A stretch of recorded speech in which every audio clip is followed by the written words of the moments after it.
మత్తయి సువార్త 5వ అధ్యాయం 3వ వచనం నుంచి 10వ వచనం వరకు చూసుకున్నట్లయితే గనక యేసుక్రీస్తు ప్రభువారు ఇచ్చినటువంటి 8 ధన్యతలనేవి మనకు కనిపించడం జరుగుతుంది. మొదటిది ఆత్మ విషయమై దీనులైన వారు ధన్యులు, పరలోక రాజ్యము వారిది అనేసి. మరి రెండవది దుఃఖపడువారు ధన్యులు, ఓదార్చబడుదురు. మరి మూడవదిగా సాత్వికులు ధన్యులు, వారు భూలోకమును స్వతంత్రించుకొందురు అనేసి. మరి నాలుగవది నీతి విషయమై ఆకలి దప్పులు గనవారు ధన్యులు, వారు తృప్తిపరచబడుదురు.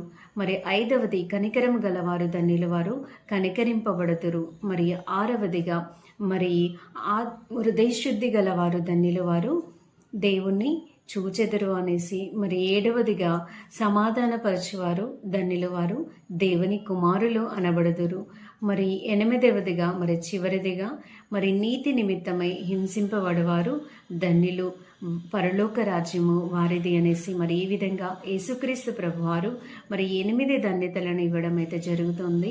మరి ఆ యొక్క 8 ధన్యతలను మన యొక్క ఆత్మీయ జీవితానికి అన్వయించుకొని మరి ముందుకు వెళ్ళే వారంగా ఉందాం. అట్టి కృప దేవుడే మనందరికీ కూడా దయచేయునుగాక. ఆమేన్.